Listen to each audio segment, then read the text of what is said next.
The Easter story begins in darkness. It seems that no one ever talks about that part of the story.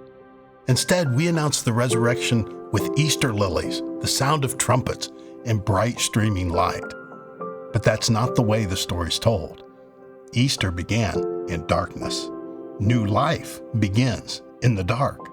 Whether it's a seed in the ground, a baby in the womb, or Jesus in the tomb, Easter had its beginning in the dark. And we forget that. And I'm not just talking about the darkness of the tomb. Neither am I just referring to the darkness of Good Friday. But even more than that, I'm talking about the gathering darkness.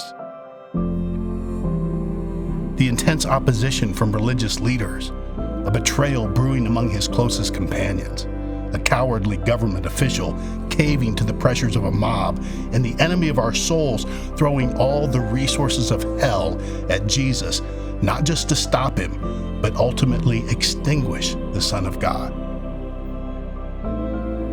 And the truth is, you really don't understand or even appreciate Easter until you understand that Easter begins in the dark. What I'm saying is, we have to face the darkness of Good Friday before we can celebrate the dawn of Resurrection Sunday.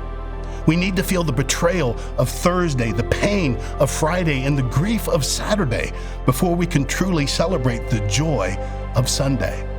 Whether we want to or not, whether we like it or not, we all pass through times and seasons of darkness.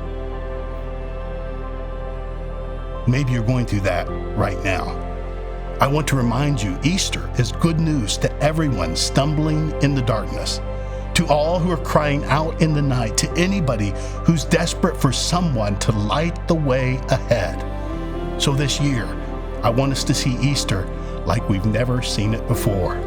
I want to see the powers aligned against the Son of God, trying to thwart God's plan to bring light and hope to a broken world. This part of the story matters because it's how God tells the Easter story.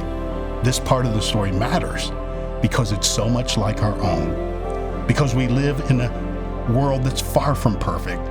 How do we make it when people we've cared about have hurt us and even betrayed us? Where do we turn when it seems that all hope is gone?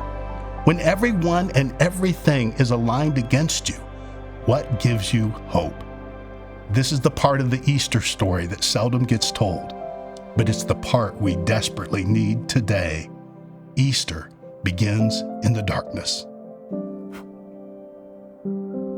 But the story doesn't end there.